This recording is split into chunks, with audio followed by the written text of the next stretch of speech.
All right, Kierkegaard, Works of Love, Part 2. What's this? Um, Sorry about this. Piece of hair sticking out. All right, we'll just have to deal with it. Okay, good. So, remember last time I left you hanging, right? We were dealing with a tree bearing fruit. What happens when you're in a drought, when your beloved is not giving you what you need, and here you are giving, giving, giving, depleting yourself. You're not getting what you need from your beloved, and so you're tempted to leave, right? Because I need to get this, needs to be a proper transaction, right? Remember how we talked about the transaction, right? We talked how Rumi doesn't like that very much, right? So for Rumi, it's not a transaction. But how then? How then do I survive if I'm not getting my dose of love, right? So we talked about this inner source, right, which exists within us, which other philosophical traditions have also spoken of. So this is not kind of a new thing, right? And of course, the million-dollar question I left you with was how, if there is indeed such a source, we don't know for sure, right? Nothing that Kierkegaard says we know until we've experienced it, right? Remember, that's how Kierkegaard works. You can't prove what he's saying. He's not going to give you a rational argument or an argument on the blackboard, right? The only way you can prove whether what he's saying is true is to actually walk the walk and experience what he's talking about and see whether really he's right in what he is seeing and sensing, right? So the only way we can know whether there is indeed this source is to find a way to tap into it. And of course, I left you hanging, right? How do we tap into it? We didn't know until today. Today, we're going to find out how to tap into this deep source of love that inhabits all of us so that we can get the nourishment that we need to withstand the drought. Okay. So what's interesting is that Kierkegaard is not going to tell us we have to be Christian, right, to tap into this source. He's not going to say you need to accept Jesus as your savior, right? He's not going to say get baptized. He's saying this source exists in all of us. Whether you're a Christian or not, you have this. This is a part of the human condition. And this source is accessible to all of us, no matter what religion you practice or what religion you don't practice, right? So how do we connect to it? So today we're going to find out that there is a particular stance we need to adopt. There is a work we need to begin. And as we do this work, we are going to actually begin to connect to this source. So did anyone guess from the reading, what is this work that we need to begin doing? Which according to Kierkegaard, as we're doing this work, we are also at the same time digging more deeply our roots into this source. Anybody want to guess what this work is that we need to, this task, this orientation, this stance, what is it based on what you read today? Should be easy, this is easy answer. Duran, go ahead. Letting go of all like negative feelings, envy, jealousy, letting go of all the negative feelings. And that letting go of the negative feelings, you're right, Castillo, is called hope. Okay, so today we're going to explore the concept of hope. And we're going to see, number one, how hope is actually an action that you take which can help you actually connect. And it doesn't make sense at this point. We have to really go deep. What does it mean to hope? And we're going to see, so first of all, hope, we're going to see hope as a work of love, as a way to, as one of the fruits of love, right? Remember, we have to not just have leaves, right? Not just have feelings. We need to begin to form a heart and bear fruit. Hope is one of these fruits, right? And we're going to see also that hope is more than just, something nice that you're doing for yourself, right? It also has the power to transform your relationship. So we're going to talk about that. So 2 points. First, we're going to look at hope. So I'm going to put number one, hope as a work of love or fruit, right? We can say that. And then two, hope as transformative force. Okay, so we need to first begin, of course, before we get into hope as transformation and so forth, we need to find the definition of hope that Kierkegaard gives us. Okay, so I'm on page 237, second paragraph. Wave at me when you get there. Put your hand on the screen when you get there. Okay. All right, so exactly definition, right? This is what it means to hope all things, he says. But in love. Sorry, what page again? 237, second paragraph. I'm reading from the top of second paragraph. All right, this is what it means to hope all things. But In love, to hope all things signifies the lover's relationship to other men. Okay, so first thing we learn is that hope is not just a feeling you have, it's a relational, it's a way to relate. Okay, so it's not just, oh, I feel hopeful today, right? I feel happy. No, hope is a way to relate. So there is a kind of, it's an action, it's a praxis. If we to go back to the Kantian terminology, right? It's something that you're doing actively. It's not just some feeling that comes and goes, right? So it's a relational thing. Continuing. That in relationship to them, hoping for them, we'll come back to this, he continually is important here, keeps the possibility open with infinite partiality for his possibility of the good. Okay, it's kind of a convoluted sentence, so we have to figure out what it means. So, first of all, we learn that when we hope, we always hope for someone else. Okay, hope is never about me. Oh, I hope you'll become better so I can be happier around here, right? I hope you stop smoking so I don't have to breathe this stuff anymore. Or I hope you get a damn job so I can have more money to spend, right? Hope is not about us. It's not wishful thinking, right? First distinction, right? Very important. Hope is not wishful thinking for me, right? Oh, I wish upon a star, right? That this and this and this will happen, right? So that I can be happier, right? Hope is always for the other, okay? So I'm going to ask you in a second, what does it mean to hope for the other, right? Maybe I can ask you already. What does it mean when you're not hoping for yourself but hoping for the other? What would it look like? Can anyone tell me? And by the way, those playings, they were not happening until I turned on this computer today. Like, as soon as class begins, that's when they begin from LaGuardia, right? Thank you, Sarkeesian. I appreciate that in the chat. Okay, good. So what does it mean? So going back to my question, right? Go ahead, Diego. What does it mean to hope for someone? Yeah, kind of when you hope like your partner or somebody gets a job so they could do whatever they wanted to do that they couldn't do before. Like it's not on you; it's mostly it's on them. Very good, right? In other words, you hope that they will stop smoking for them, right? Exactly. Yeah. It's about them. It's about their happiness, their growth, their development, their evolution, right? So at that point, hope is no more a selfish thing. It's a loving thing. I really hope you can, stop being so abusive so that you can be happier, right? Or I really hope, that the cheating can stop around here so that, we can become stronger as a couple. We can, I can open up more to you. I can be closer to you. I want to be closer to you, right? I want this for you, right? For us, right? Anytime you're hoping for their sake or even for the sake of the relationship, right? I hope that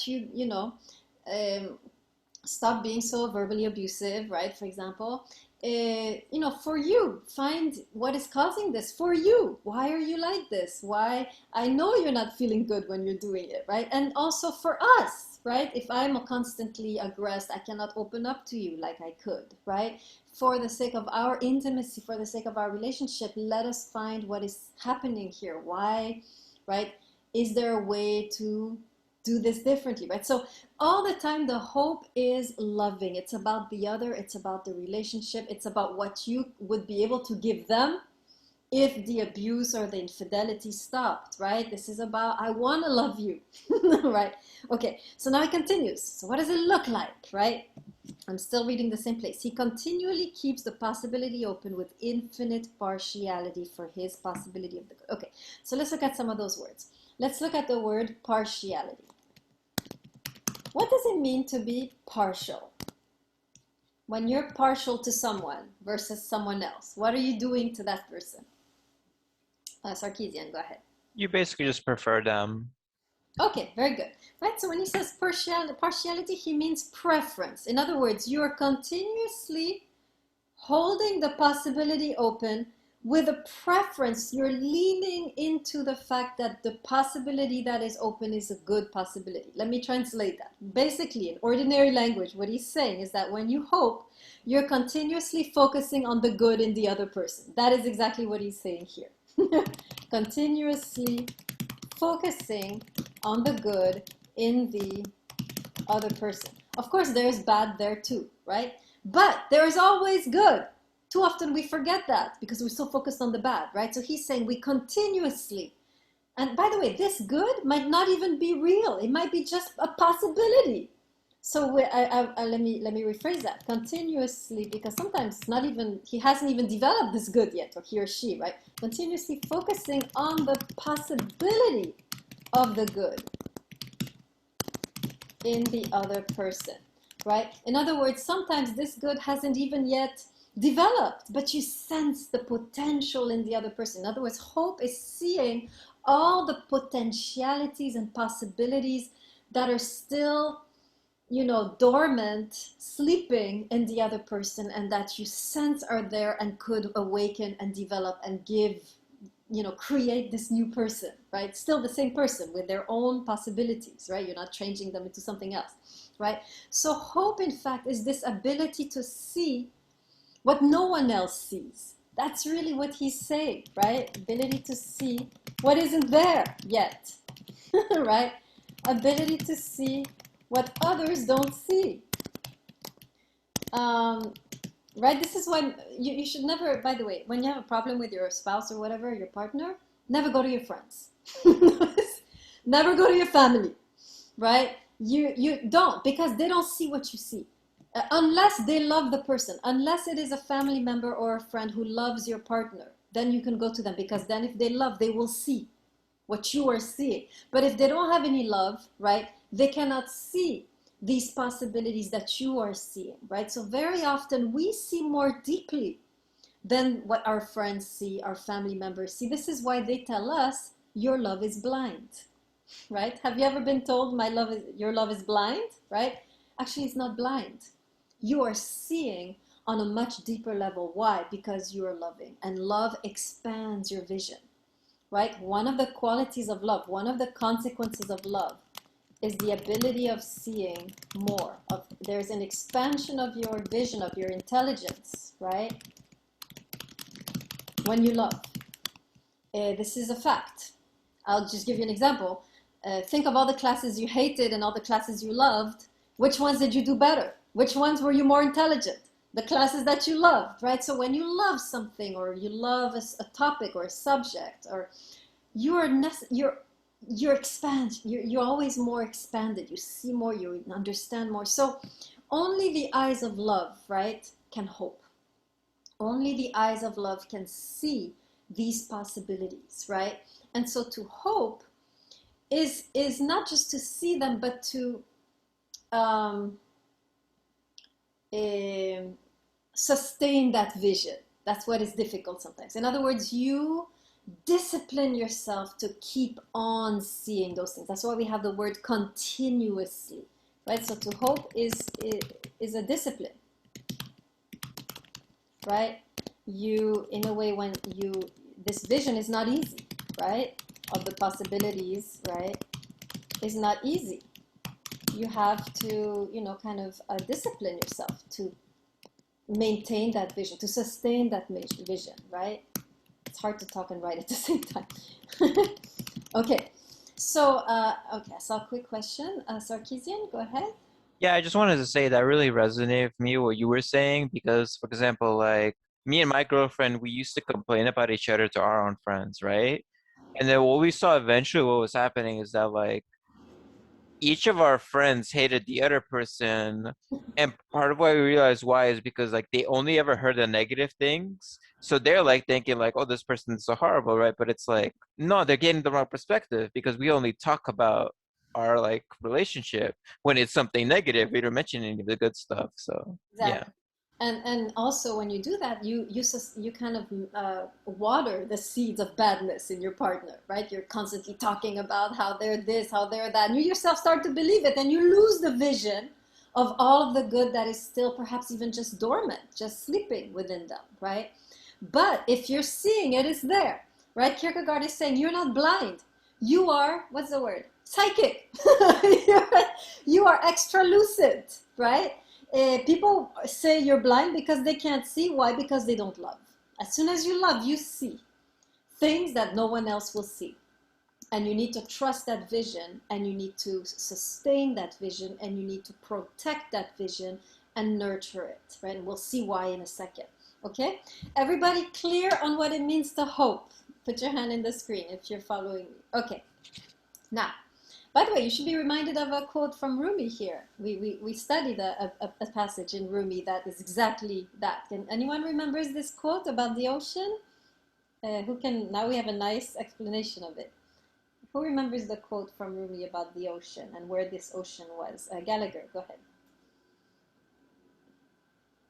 It was like an ocean inside of the jar. Yes, ocean in a water jar. But how does an ocean fit in a water? It's just a water jar.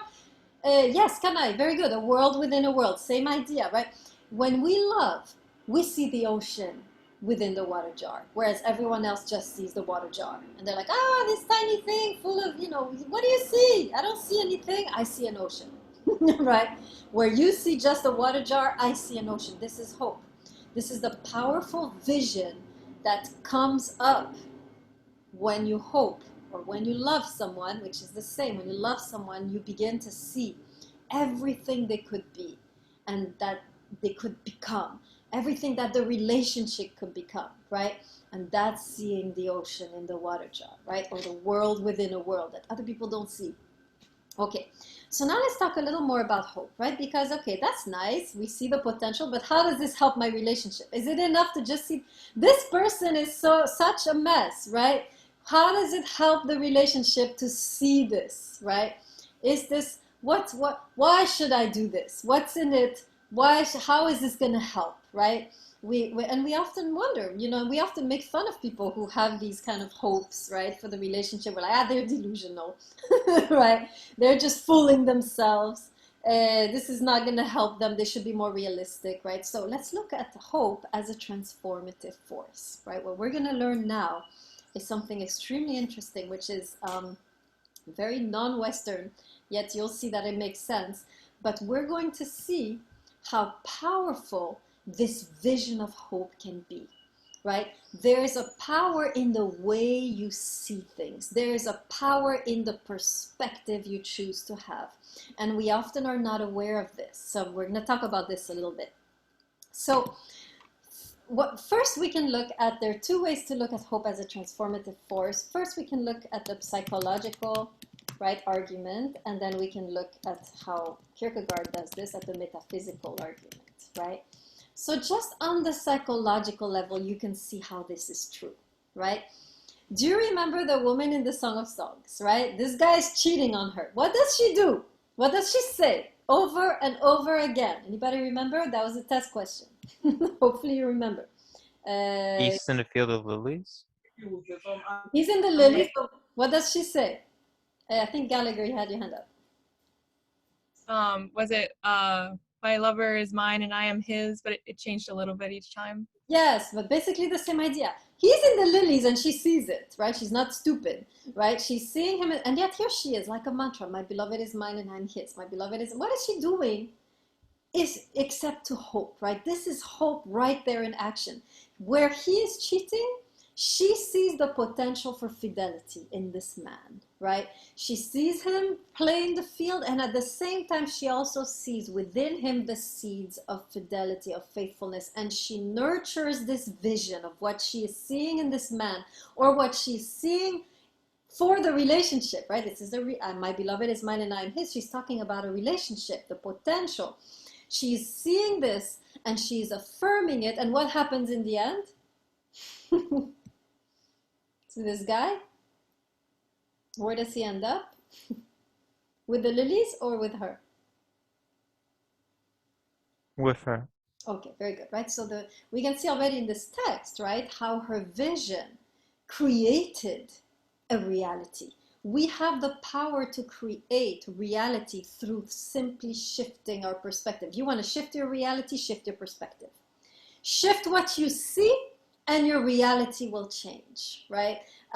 In other words, and this is the story that Carucci told us the other day about the two wolves, remember?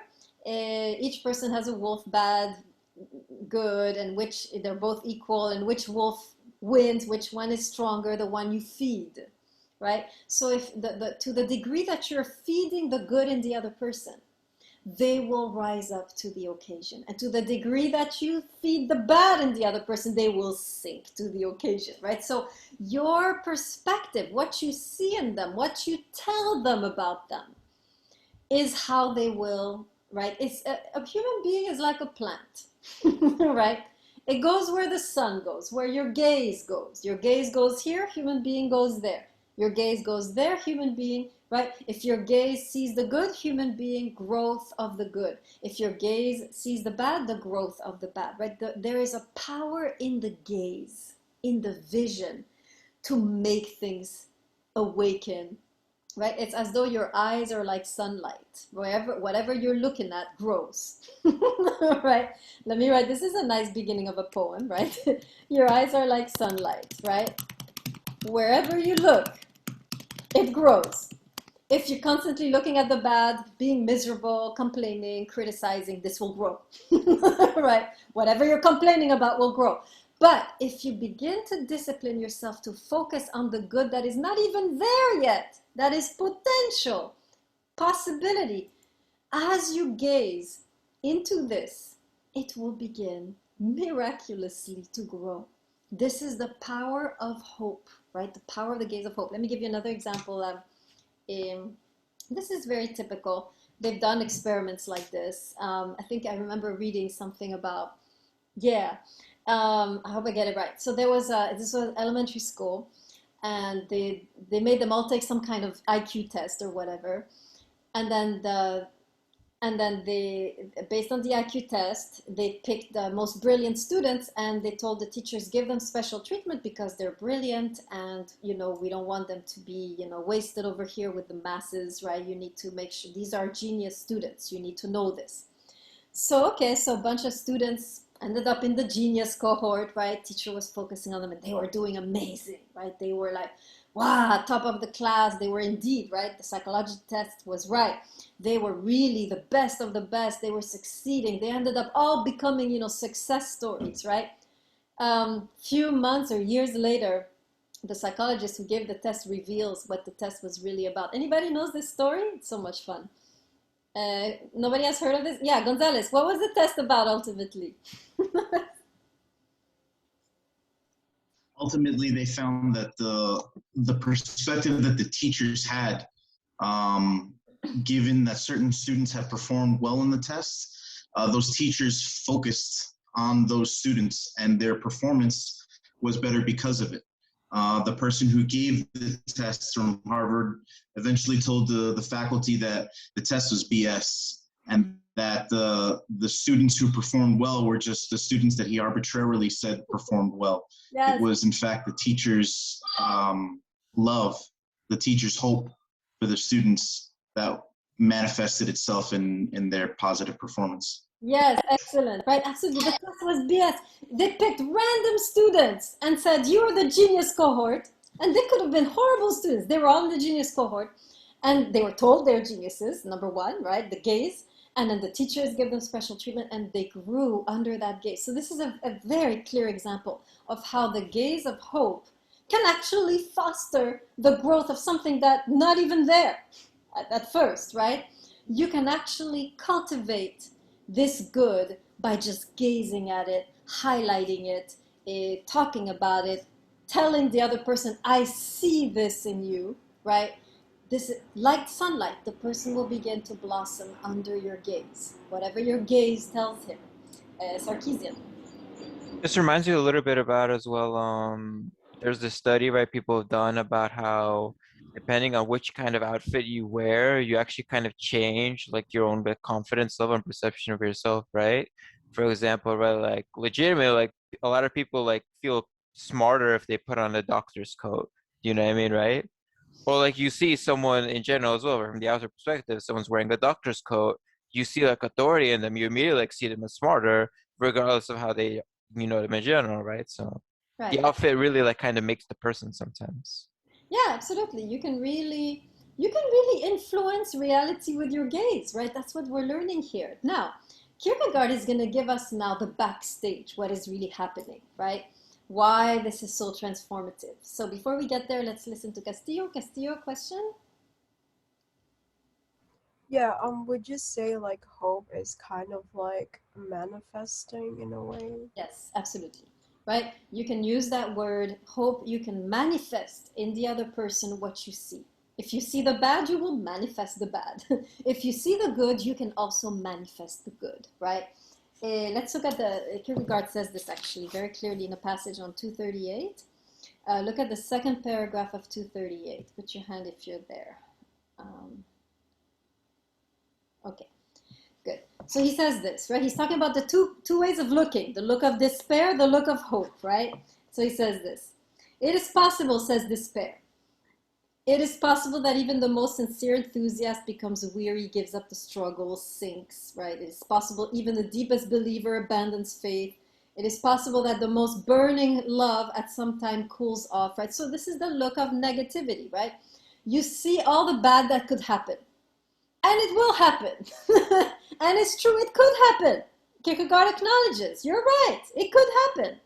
But then he continues in the middle. Do you see the dashes? Yes, indeed. Tell me if you're there. Put your hand in the screen. Dashes, yes, indeed. Okay. Yes, indeed, right? This is certainly possible. But the opposite is also possible, right? If you shift your gaze, boom, the opposite is also possible, right? Therefore, then he says, right, because of this, because shifting your gaze can shift your reality, he says, therefore, never in unlovingness give up on a person or give up hope for him. For it is possible, now he continues, even the most prodigal son can be saved. The most embittered enemy can be your friend. He who has sunk can stand high. And it is possible that the love which has turned cold can burn again, right? Depending on your gaze, either one of these possibilities will happen, can happen, right? So again, this notion of the power of the gaze, right? Now, let's look at the metaphysical, and now we're going to get to this issue of the source, right, which we haven't talked about yet. So the metaphysical, I will explain. I'll actually base myself on a very simple quote, which is on 233. And this is, okay, so go to the 1, 2, 3, fourth paragraph. In the middle of the fourth paragraph, on page 233, you have the sentence, hoping is composed of the eternal and the temporal. Wave at me when you found it. Okay, great. So if you still haven't found it, after class. Okay, underline this, right? Hoping is composed of the eternal and the temporal. Now remember we talked about these two dimensions, right? The eternal, the temporal, what is it? Now, let's remember, right? The eternal, when he talks about the eternal, he's not talking about the afterlife or, heaven.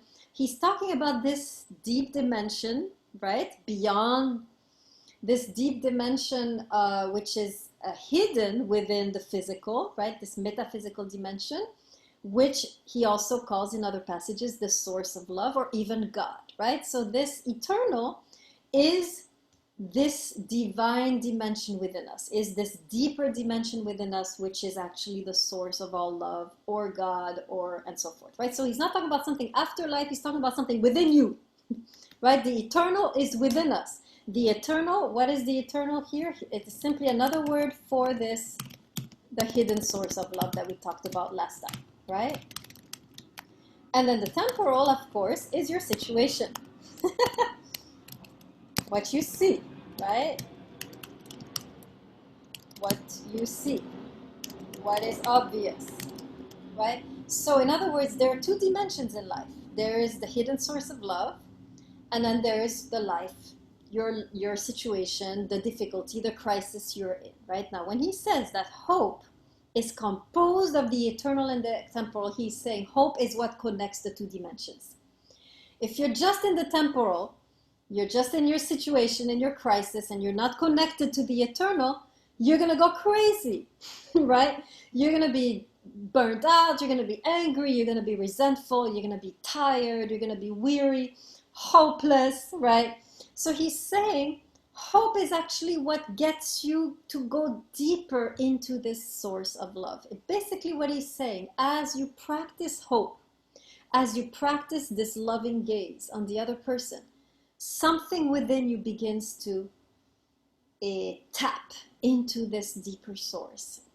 In other words, as you realize that you as you pour out your love towards that other person, right, without knowing where it's going to lead, right, you're just lovingly cultivating the possibilities of the good in that other person. As you're doing that, you are naturally beginning to go deeper within yourself in order to draw the resources necessary for that gaze, right? In other words, as you branch out, it's like a tree.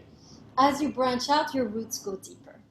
It's exactly like a tree. We know that when the branches grow in a tree, simultaneously, in parallel, the roots go deeper. It happens simultaneously.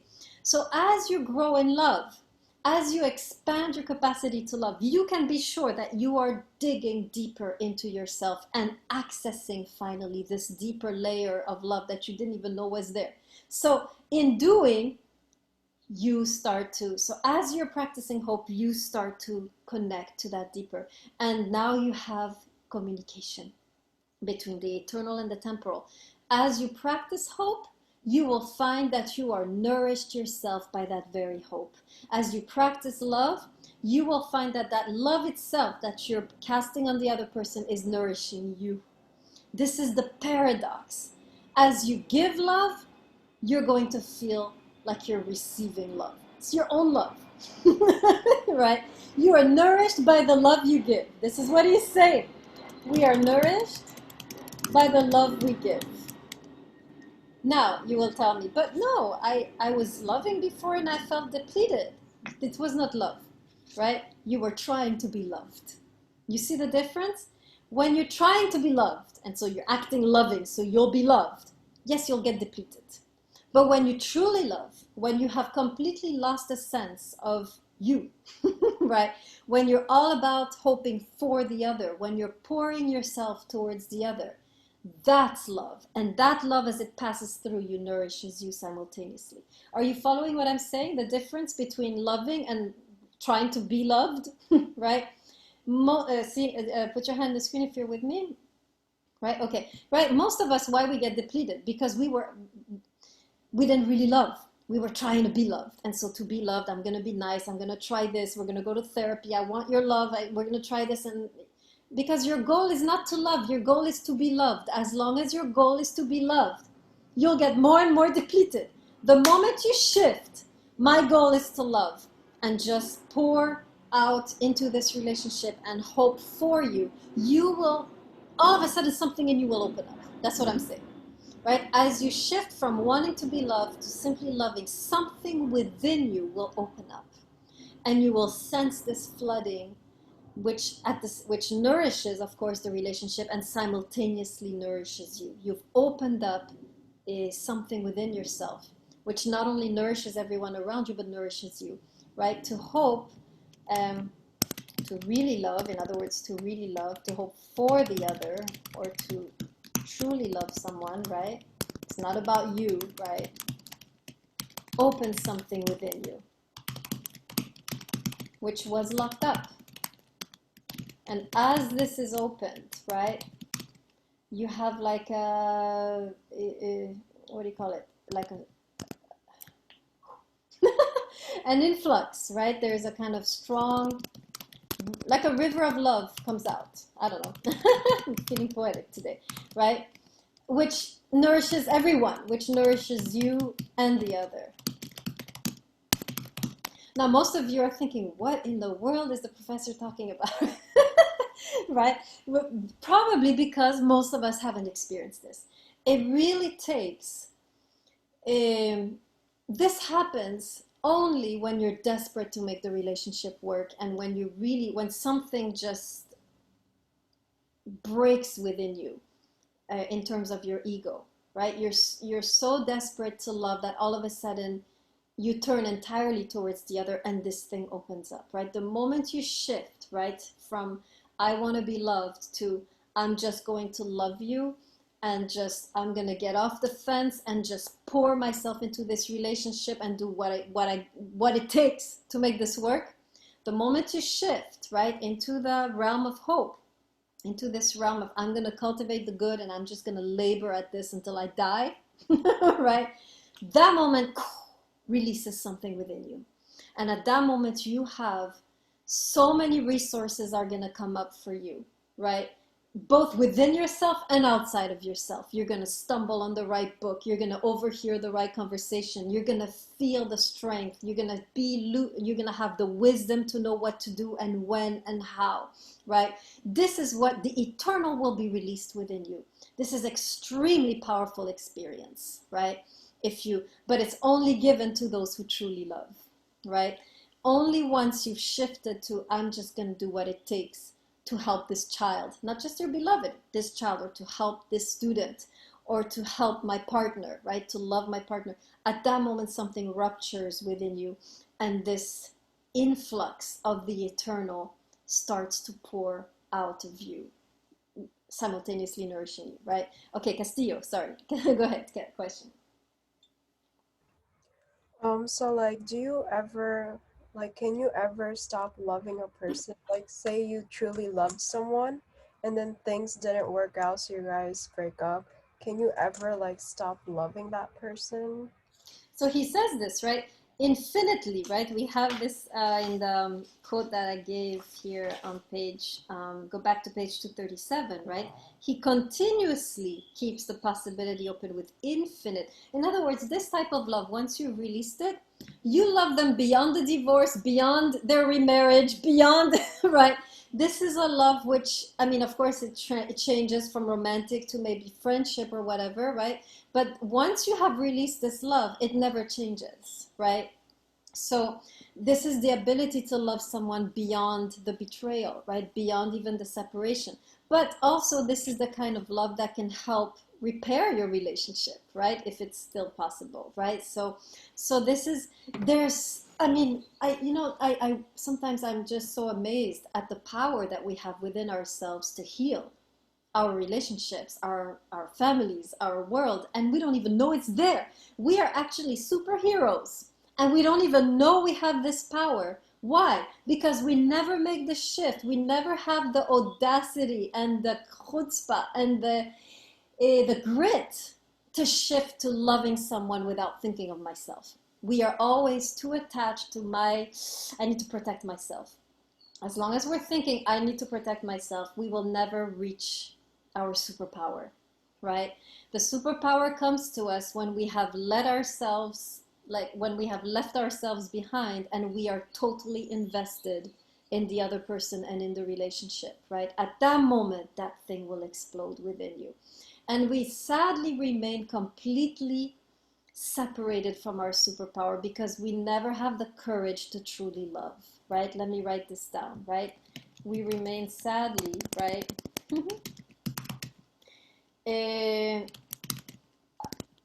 Disconnected from one of the most powerful forces in the world, right? Which is love, right? From our superpower, because we never truly love, right? And remember, this is not the love of feelings. Your feelings might have died a long time ago, so hard, the relationship, right? This is the love where I choose to hope for you. This is the love that Kant was talking about, but a little more, we're going way beyond what he was saying. But when he said something between pathological and practical, remember, pathological is you feel love and you follow your feelings, right? Practical is you act, you choose, you will. This is where we are here with Kierkegaard, right? Hope is you choose to hope for the other person. You're not even feeling anything anymore, but you are invested. You are all in. And of course, eventually, right, as the hope transforms you, the other, the relationship, the feelings will come back. Obviously, Kierkegaard is not saying we need to stay, like soldiers until the end, right? The goal is to revive the feelings. But very often, to revive the feelings, we have to go through this dark night of the soul where we feel nothing. And yet we push through. And we, I don't know, keep our eyes open the best we can, right, for the possibility of the good.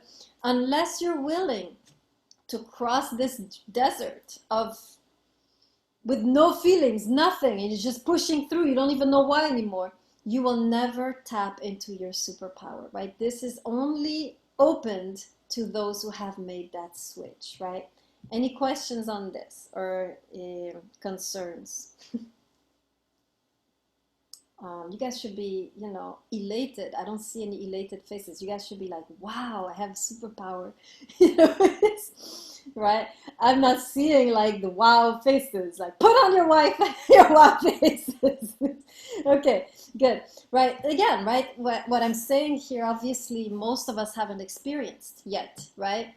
Again, this is something that you will have to choose at the moment of the crisis, whether you want to experience it or not. And this is the difficulty because you don't have the guarantee of success, right? This is what makes it so hard. If it was automatic, I hope, and boof, magic, they became good and we have a great relationship.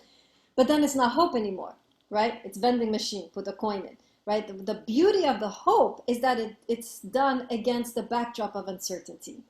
That's what makes it so beautiful and so powerful, right? That you don't know for sure whether it's going to pan out, but you're going to go all in, right?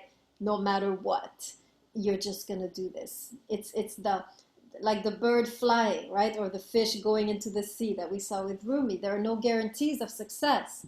And that's what makes it so beautiful when you choose to walk that path, even though there are no guarantees of success. And but it is only by choosing to walk that path that this thing will open up. So if you want to experience this, right, powerful surge of the eternal within your life and within your relationship, you have to be able to take that risk, right, to walk on that path of uncertainty. Okay, now he concludes with this very strange sentence. He says, love is never put to shame, right? So I want to comment this a little bit. I think this is even in the title of the essay, right? Yeah, love hopes all things and is never put to shame. I believe that's the whole title. Yeah, love hopes all things, page 232, right, 231, and is never put to shame. Okay, so what does this mean? Okay, well, it's easy, right? We're talking here about so I'm going to give you the scenario, right? Suppose you're in a relationship crisis, right? And your beloved is doing all kinds of crazy things, from infidelity to abuse to whatever, addiction, gambling, name it, porn, right? And you're sitting here, right? And you're like, you're at a crossroads. You can choose, okay, I'm done with this guy or girl, right? I'm going over here. Or you can tell yourself, what if I tried what Kierkegaard talked about, right? What if I went on this path? And now suppose you go on this path, right? And you hope and you really take that risk and you do sense this powerful opening up of the eternal, and you are getting the wisdom, the resources, the enlightenment that you need, and and ultimately, sadly, the other person never changes and they walk out on you and they leave you. And now, supposedly, you have been put to shame. You look like a fool. That's what he means here. You look like a fool. Or do you? So here's my question to you. How is it that when you've poured yourself into this relationship and yet still it doesn't work out, how is it that you're still not a fool? How is it that you're not actually shameful? You should not be ashamed of yourself. What have you received that makes it impossible for you to look like a fool right now? Sarkeesian, go ahead. And then, hold on. Who's the other? I'll try to say first like what I think you received, and then like what I think like Kierkegaard would say that you received. I think what you received is like if anything, right? Like the important thing is to really try. So as long as you try, you're okay. Do you know what I mean? There's like no shame in making mistakes, and because you received the experience, now you're better prepared for the future. Probably Kierkegaard, I don't know, he might say something more so the fact that like the value is the fact that you actually did it and like you attempted it and you were able to experience it one way or another, even if it's kind of in failure, right? I don't think he even considers it failure in a sense, right? As opposed to like the whole beginning of the thing, right? Avoiding this whole thing in the first place and never getting really try. Good, very good. I'll come back to that. Excellent. Shia, do you have something to add? Yeah, I think at least I say I tried my best to do something in the future. I won't regret. So I won't think like if I did this to her or did that to her, that may be better. I won't regret for Yes, the good. opportunity. You won't have been deceived in like the beginning that love is impossible. You have given it your best. Very good. Both of you are kind of saying that. I see one comment by Kanai, I think. You have gained some experiences. You allowed yourself to explore. Okay, you guys are very close to it. Here's what Kierkegaard says, right? He says to us, you lost a lover, but you found love. This is the key, right? Let me write it down. You lost your beloved, right? But you found love. In other words, in going through this, by walking on this path, right? By taking this journey, this risky journey, right? Where everything was on the line. Yes, you lost them, but you found your source. You have expanded your capacity to love. You have enlarged yourself. You have found a connection to your superpower. You have loved in a way you never thought possible. You have become love, right? At that point, doesn't matter they left, right? Because you have found this incredible treasure, which is the ability to love truly, right? The experience of true love, the enlargement of your heart, right? The enlargement of your spirit. You're not the same person, right? You are now love. Where you were before just a self, kind of, thinking of itself, you have become, it's the transformation from the moth into the butterfly. Here you are flying. What do you need the beloved for? Right? You have found your wings, right? This is the idea. Gonzalez. Professor, earlier, because this is his last work, earlier Kierkegaard had given up his love for Regina. Do you believe that even though he was the one who gave up on that love, that he eventually was able to tap into this source, and that's why he's saying this? Yeah, Kierkegaard regretted, right? Very much later, shortly before his death, he said these words. He said, I would have married Regina if I had had more faith, right? So he was suffering, right, from despair. And he did not know how to cultivate hope. And this is why he opted out, right?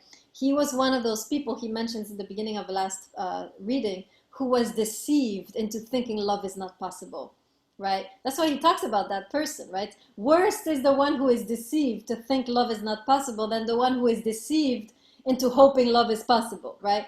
So he really, I think this book is really built, it's really the fruit of a very long, painful journey, right? Where he finally realizes, right? Yes, I think something really opened up in him as he's writing this text. He sees, right? And he is enlarged, I think, through the writing of this text. He realizes, if I had loved in that way, right, I could have married her. I could have made it work. So yes, absolutely.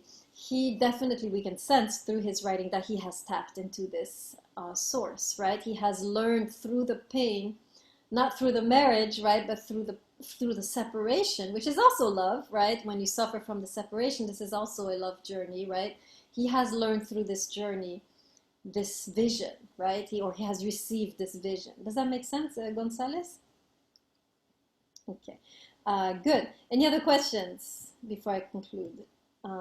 Okay, so I hope you see, right, what he means by we are never put to shame when we love in that way. We're never fools, right? We're never stupid idiots, right? Because we have become a completely different person. We are not the same. I mean, some of them sure have experienced this. You go through a love story, right, where you truly love the other person and you emerge. They left, but you emerge. And if you don't harden yourself, right, against them for leaving, right, if you continue to love in the way you loved, you will realize I have become a completely different person. This is next level. I have been upgraded, right? This is an upgrade of your personality, right? At that moment, the beloved stays or leaves. It doesn't matter because you have been upgraded into this being who is capable of true love, which you weren't before because you never took the risk. Castillo. I feel like this goes back to like Rumi when he said we should be foolishly in love. Yes, absolutely. You got it. Lots of parallels between Kierkegaard and Rumi, right? Be foolishly in love. Don't think of, is this gonna work? Is this not gonna work, right? And some of us, we don't even start because we've already determined it's gonna fail. I don't know how many students tell me that, oh, I'm not gonna even start because it's not gonna work out. Well, how do you know, right? And we cheat ourselves out of experiencing love when we do that, of really, and it's just not just about experiencing love. We cheat ourselves out of becoming the lover we could become, out of growing, maturing into people who know how to love, right? We cheat ourselves out of that and we remain small, right? Gonzalez, go ahead. So doesn't he also say that even though we might have lost our love, we didn't lose our honor? Yeah, absolutely. Because I mean, you don't lose your dignity because you are not, it was never about you, right? So you don't lose your honor because you are what you lose when let me put it this way. Most of us, when someone breaks up with us, we feel deeply hurt and ashamed and angry. What part of us is feeling that? That part of us is the ego, me. That part of us which was about me. That's the part that suffers in a breakup. You don't want to suffer in a breakup? I'll give you the solution. Are you ready? Have a pain-free breakup. Pain-free breakup when your ego is completely out of the equation. If it was never about you and they leave, you can bless them and be like, go. If that's what you want, if that's what you need, I bless you, go. And you don't suffer as much. Of course you suffer because the ego is always, the self is still there, but you don't suffer as much as if you completely depended on them and you had to have them, right? And so in that sense, you're not groveling and you're not now, angry and resentful, losing your dignity. Your dignity is intact when you're the lover and when you have the depth of heart to let them go if they need to go, right? The depth of love to let them go when they need to go. Sarkeesian. Sarkeesian, don't ruin everything now. It helps to know there's always someone else out there. Sarkeesian is falling back into Sarkeesian. God help us. Okay. Any other questions before we conclude? I Okay. just meant that if it's already over, you know what I mean? Sure. Here we're trying to go beyond the boundaries of the ego and you throw us right back in. Right? This is really, this whole class in a way is a class of enlightenment because we are trying constantly to go beyond the boundaries of the ego, right? We are love is, I have told this to one of my friends. I told him he's into, Eastern stuff, doing a lot of meditation. I told him, look, if you really want to be enlightened, be in a relationship because the relationship will break your ego the meditation will get nowhere near to dissolving your ego like a relationship.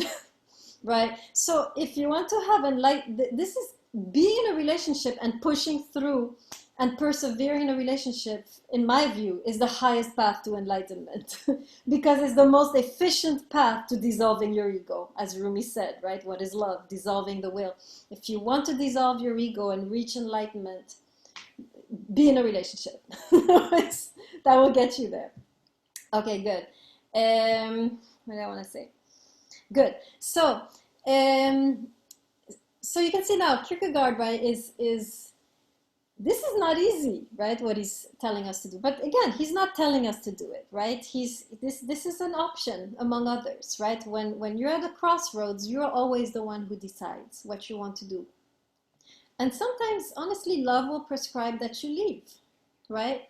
Love sometimes will prescribe that you stay, right? As long as you're following love in whatever you're doing, right? You're going to have this experience, right?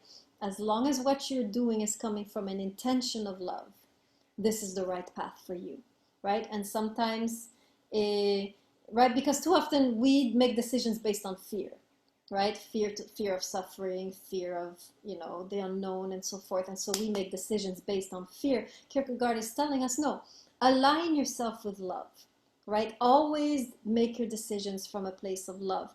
Live in the trajectory of love and you will discover a treasure within yourself that you don't even know exists right now, right? You will access your superpower. you will have access to a force which can powerfully transform you, the other, your relationship, everything around you, right? So powerful, but yet so few of us really ever tap into it, right? So Kierkegaard is simply inviting us and saying, look, this is what I have experienced. I have tapped into this by loving in this way. And I'm inviting you to experience this. Or not, right? It's up to us, right? Kierkegaard is very relaxed.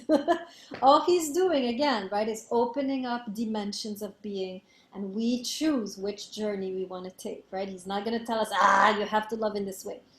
He himself went through a bunch of different paths, right? Kierkegaard explored a lot. He wrote this book very late, right, in his 40s, right before, very close to his death. So this is really a work of a mature journey, right? But we need to take the journey, sometimes many journeys, until we get to what he's talking about, right? So there is no shame in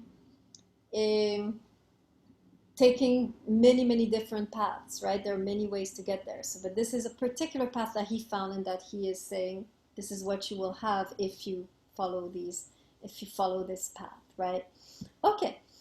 All right, so let's call it a day. Let me remind you that, so no test this week. Next week we start Buber.